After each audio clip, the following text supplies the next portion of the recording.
போகர் 7000 முதற்காண்டம். வாசியோக ரகசியம். உங்கள் மூச்சை நிறுத்தினால் காலமும் நிற்கும்.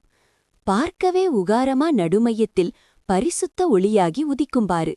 பார்க்கவே நிகராத நிர்மலன் தன் வடிவாம் பார்த்ததொரு வாசியைத்தான் அதற்குள் வைத்து. நேர்க்கவே ஓடாமல் நிறுத்திப்பாரு நிலையாத பிரவியரும் பூரணமுட்கொள்ளும்.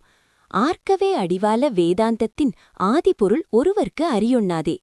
இந்த பதிவில் போகர் அருளிய ஒரு சக்தி வாய்ந்த தியான முறையை பார்க்கப் போகிறோம்.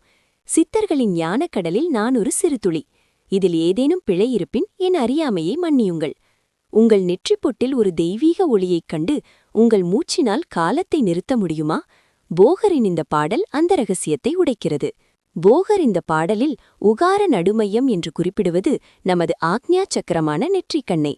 அங்கு ஒரு பரிசுத்த ஒளியை தியானித்து நமது வாசியை மூச்சுக்காற்றை அங்கே சிதறாமல் நிறுத்தினால் நிலையற்ற மனம் முழுமையை அடையும் என்கிறார். இதுவே பிராணாயாமத்தின் உச்சகட்ட ரகசியங்களில் ஒன்று. இந்த தெய்வீக ஒளியைக் காணவும் உங்கள் மனதை பிரபஞ்சத்துடன் நினைக்கவும் விரும்பினால் இந்த பதிவை லைக் செய்து மேலும் பல சித்தர் ரகசியங்களுக்கு சப்ஸ்கிரைப் செய்யுங்கள். இந்த பயிற்சியின் இறுதி நோக்கம் மனதை அதன் சலனங்களிலிருந்து விடுவித்து பிரபஞ்ச பேருணர்வுடன் ஒன்று செய்வதாகும்.